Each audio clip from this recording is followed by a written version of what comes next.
Greetings. Why conspiracies are popular?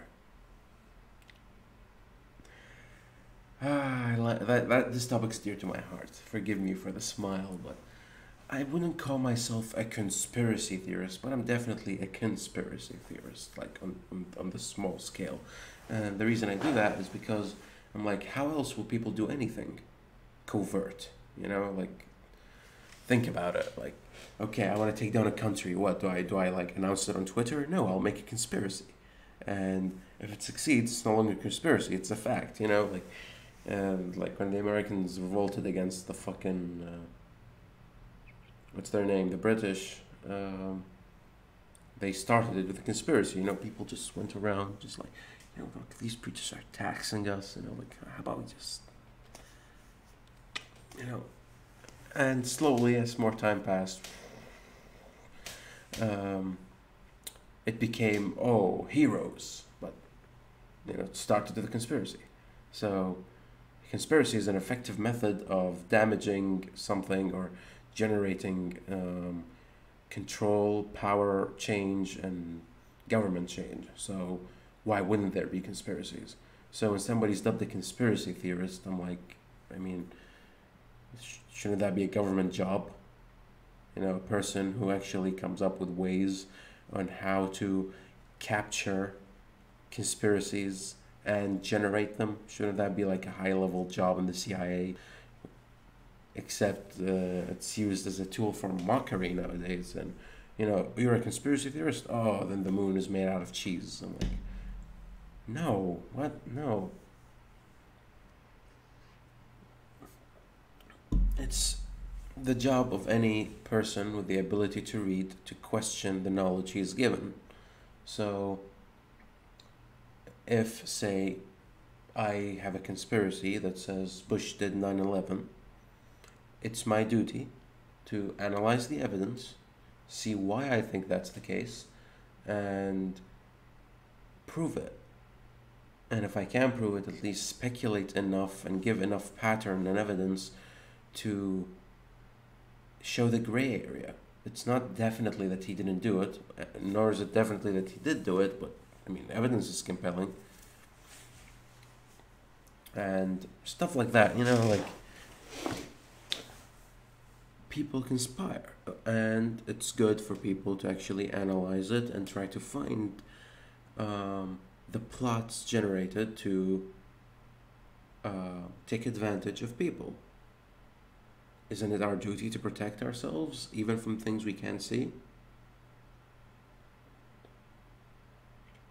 However, that's not the topic. The topic is why are they so popular? And I'm not talking, of course, about the conspiracies I just mentioned. That's me talking about the small theorists. But let's talk about the big ones for a second. What makes these so popular? Like, so many people think the earth is flat, for example. And that's an argument I won't get into because we won't end. It's just like, okay, it ends up with show me your science. I don't have science, but your science is bad. Why? Because I said so. And that's the end of that, right? But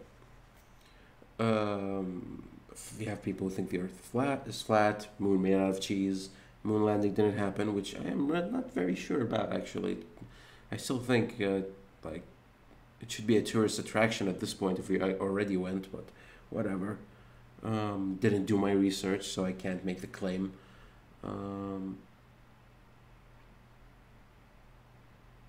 What else? Like, like any of these conspiracies. I don't know, like, oh, they put fucking stuff in your tissue that makes you sneeze more, so you can keep using their tissue. Which is dumb if I think about it. Like you would be caught like that, right? But whatever. The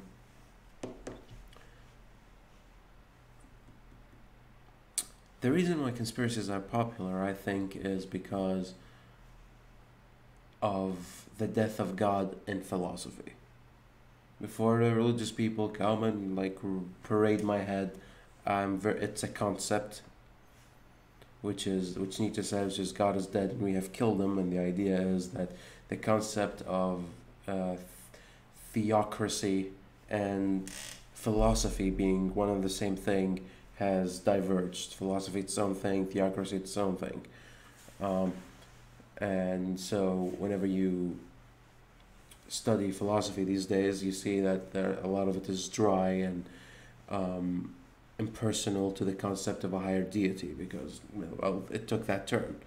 They killed God in philosophy, to be more specific. A lot of people are slowly losing faith, or like in a grand design, like that sort of thing. And I think there's still a need for order in your head because here's what happens if there is no God. Like if you make the assume there is no God, that means the universe is in a state of utter mess and chaos, and there is no grand order to that design that you can converge to. If you're okay with that, more power to you. But if you're not okay with that,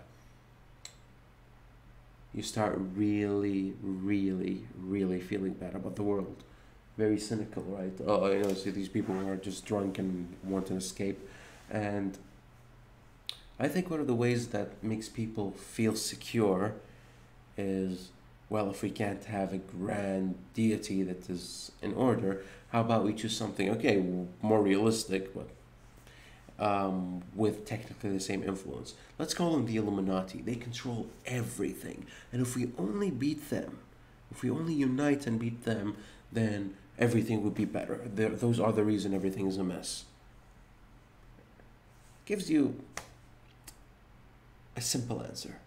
I did that video before, so a simple answer for complex problems. That's why people can make conspiracy theories that are unreasonable or maybe true, I don't know, but like so it's certainly not in the way they're describing it. Like, everything is like this group, like, there's one hand with a bunch of strings and it's controlling every world leader ever, right? And just moving them around and doing whatever you want with them, and everything that's what the government wants you to think, and blah blah blah. The gist. I don't need to get you into it. And I think it comes from a grand desire to have an order to the world and have a logic to the world that is different from the way it looks if it's not built under a grand design, which is pure and utter chaos and mess. Like, imagine if I told you we're driving somewhere on a bus and I tell you, oh, wait, there is no bus driver. Instead, a bunch of children who don't know anything about driving are all trying to steer the wheel together. What would happen to you? You'd panic. You'd like, oh shit, I'm gonna die. Well, what makes this situation so different? It's the same, except in this circumstance, you're supposed to sit like this and just like, to be that guy, wear your seatbelt, hope for the best. The bus driver and a religious person's head would be God, and if the bus driver gets removed in that circumstance, they need to put something there in order to have structure to their lives. Not everybody needs this. Some people are crazy. They don't need any particular path. They're more of a chill dude, like Taoist style, Sun Tzu style, which is just walk around, question, and enjoy yourself type of people. Universe is a mess, good, but a lot of people aren't. And when faith starts reducing, the need for order rises back, and you need to feed it somehow through some structure, whether it be love or a conspiracy or even a discipline. Somebody is like, okay, I hate the world, but just give me a canvas, and I just go nuts. That's all where I want to be. It sucks that I even have to get out to eat food. I just want to be there for the rest of my life, and that's a need for order. The canvas is the pattern that makes you go forward. In any case, I'm repeating myself here. So that's my 2 cents on the issue. And like, comment, subscribe, share, all that, and I'll see you guys on the next one.